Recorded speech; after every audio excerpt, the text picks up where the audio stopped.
Welcome back. मैं love के साय एक बार फिर आपका स्वागत करता हूं आपके अपने यूट्यूब चैनल पर। ये आपकी चाइल्ड डेवलपमेंट की क्लास है। ये प्रीवियस वीडियो का लास्ट क्वेश्चन था, तो चलिए स्टार्ट करते हैं एक बार फिर अपने फर्स्ट क्वेश्चन से। आपका पहला प्रश्न है, स्त्रियों का हस्तलेख पुरुषों की अपेक्षा अधिक अच्छा रहता है, जबकि पुरुष गणित एवं तर्क योग्यता में अधिक योग्य होते हैं। यह कथन पूरी तरह से सही है, लैंगिक पूर्वाग्रह को दर्शाता है, प्रगतिशील चिंतन को दर्शाता है, या फिर बौद्धिक योग्यता के संदर्भ में सत्य है। नहीं आपका फोर्थ ऑप्शन है, ना ही थर्ड है और ना ही फर्स्ट है। ये लैंगिक पूर्वाग्रह को दर्शा रहा है कि लड़कियां और लड़कों में लड़कियां ज़्यादा अच्छे होते हैं, लड़कियां कम अच्छी होती हैं किसी भी चीज़ में, ठीक है ना। तो यहाँ पर आपका थर्ड सेकंड ऑप्शन गलत है, मतलब सही है। नेक्स्ट क्वेश्चन है आपका, निम्नलिखित में से कौन सा किसी बच्चे पर आनुवंशिकता का प्रभाव है? विशिष्ट शारीरिक लक्षण, विशिष्ट बुद्धि, विशिष्ट चरित्र, या फिर अब आपको वो बताना है इनमें से कौन सा सही है।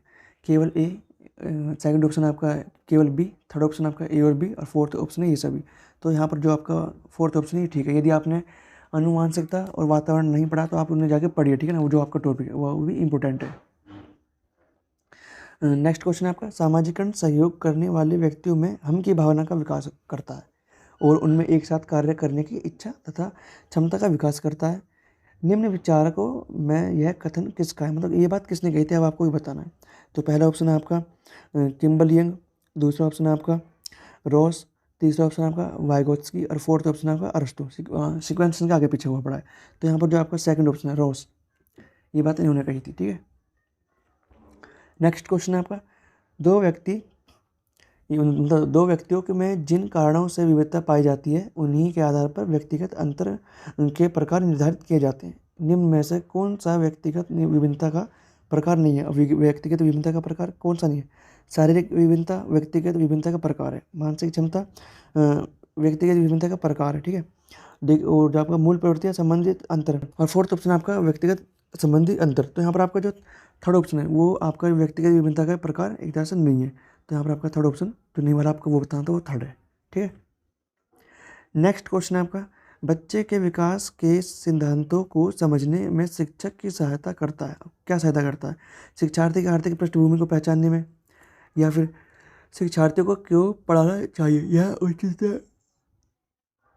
स्थापित करने में। थर्ड ऑप्शन आपका शिक्षार्थियों को विभिन्न अधिगम शैलियों को प्रभावी रूप से संबोधित करने में, या फिर फोर्थ ऑप्शन शिक्षार्थी के सामाजिक स्तर को पहचानने में। तो यहाँ पर जो आपका थर्ड ऑप्शन है, शिक्षार्थियों की विभिन्न अधिगम शैलियों को प्रभावी रूप से संबोधित करने में, बच्चे के विकास के सिद्धांतों को समझने में शिक्षक की सहायता करता है, ठीक है। तो यहाँ पर आपका थर्ड ऑप्शन ठीक होगा। यदि आपको विकास के सिद्धांत पता है तो आप थर्ड ऑप्शन के अकॉर्डिंग कार्य करोगे। नेक्स्ट क्वेश्चन आपका, प्याजे कौन थे? अब आपको बताना प्याजे कौन थे। पहला ऑप्शन आपका खगोलविद थे, दूसरा भूगर्भ शास्त्री थे, थर्ड ऑप्शन आपका मनोवैज्ञानिक थे, या फिर समाजशास्त्री थे। तो प्याजे आपके मनोवैज्ञानिक थे। नेक्स्ट क्वेश्चन है आपका, अधिगम के अच्छे मूल्यांकन का के मानदंड है। अब अधिगम के अच्छे मूल्यांकन के कौन से मानदंड है अब आपको ये बताना, ठीक है। तो पहला ऑप्शन आपका ये युक्ति संगत होते हैं, ठीक है, ये विश्वसनीय होते हैं, ये तुलनीय होते हैं। तो यहाँ पर जो आपका फोर्थ ऑप्शन है ये ठीक होगा, ये सभी होते हैं, ठीक है। नेक्स्ट क्वेश्चन है आपका, शारीरिक एवं मानसिक विशेषताओं का माता पिता से संतानों में हस्तांतरण आनुवंशिकता कहलाता है। आनुवंशिकता के संदर्भ में निम्न कथन किस विचार का, मतलब ये बात किसने बोली अब आपको ये बताना एक बार फिर। तो चार ऑप्शन आपको दे रखे हैं। पहला है H.A. पैटरसन ने, जेम्स ड्रेवर ने, एब्राहम मैस्लो ने, और फोर्थ ऑप्शन का आपका जो है वुडवर्थ। तो ये जो आपकी बात बोलती एब्राहम मास्लो ने, ठीक है। और एब्राहम मास्लो ने नहीं, आपका जेम्स ड्रेवर ने बोलती है बात, जो आपका थर्ड ऑप्शन पे है, सेकंड नंबर पे थर्ड ऑप्शन है।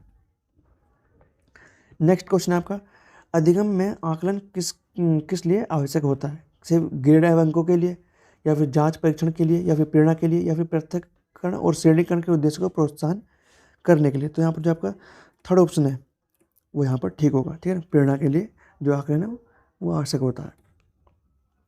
नेक्स्ट क्वेश्चन आपका, विकास कभी न समाप्त होने वाली प्रक्रिया है। यह विचार किससे संबंधित है? आपके कभी न समाप्त होने वाली प्रक्रिया यह निरंतरता का सिद्धांत, ठीक है। तो यहाँ पर आपका सेकंड ऑप्शन ठीक होगा।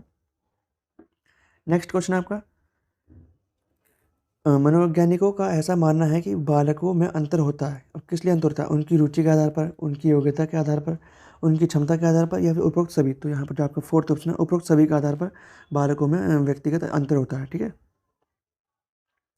नेक्स्ट क्वेश्चन आपका जॉन डीवी द्वारा समर्थित लैब विद्यालय के उदाहरण है। कौन सा उदाहरण है आपको बताना है। पहला ऑप्शन है आपका फैक्ट्री स्कूल, दूसरा प्रगतिशील विद्यालय, तीसरा पब्लिक विद्यालय और चौथा सामान्य। तो आपका पब्लिक विद्यालय नहीं है, सामान्य विद्यालय भी नहीं है और फैक्ट्री स्कूल भी नहीं है। यहाँ पर आपको जो सेकंड ऑप्शन है वो ठीक होगा, प्रगतिशील विद्यालय। नेक्स्ट क्वेश्चन है आपका निम्नलिखित में से कौन बालक के विकास को प्रभावित करने वाला आंतरिक कारक है। पहला है आपका बुद्धि, ये ऑप्शन थोड़ा पंच हो गया। दूसरा शारीरिक कारण, तीसरा आनुवंशिक गुण। तो पहला आपको बताना कि यहाँ पर कौन सा आंतरिक कारक है वो बताना है आपको, ठीक है। पहला ऑप्शन आपका केवल ए, दूसरा ऑप्शन आपका ए और बी, तीसरा ऑप्शन आपका केवल सी और फोर्थ ऑप्शन जो ऑप्शन आपका वो है ये सभी। तो ये सभी आपके आंतरिक कारक हैं आपकी जो बालक के विकास को प्रभावित करने वाले, ठीक है।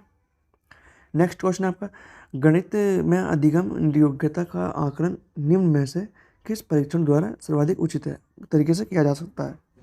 पहला अभिक्षमता परीक्षण द्वारा, दूसरा निदानात्मक परीक्षण द्वारा, तीसरा है आपका स्क्रीनिंग परीक्षण द्वारा, या फोर्थ है उपलब्धि परीक्षण द्वारा। तो गणित में अधिगम नहीं योग्यता, बच्चा दिक्कत ले रहा है, प्रॉब्लम आ रही है बच्चे, ठीक है।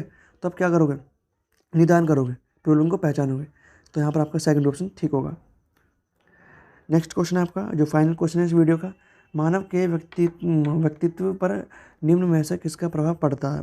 पहला केवल परिवार का, केवल समुदाय का, या परिवार और समुदाय दोनों का, या फिर उपरोक्त में से कोई नहीं। तो यहाँ पर जो आपका थर्ड ऑप्शन है परिवार और समुदाय का मानव के व्यक्तित्व पर प्रभाव पड़ता है। तो आज यहाँ पर आपके हमने CDP के या फिर चाइल्ड डेवलपमेंट के 10 से 15 क्वेश्चन करें। यदि आप किसी भी टीचिंग एग्जाम की तैयारी कर रहे हैं तो हमारे चैनल को सब्सक्राइब करें ताकि आप उस पर्टिकुलर एग्जाम में ज़्यादा से ज़्यादा स्कोर कर सकें। तो चलिए मिलते हैं नेक्स्ट वीडियो में।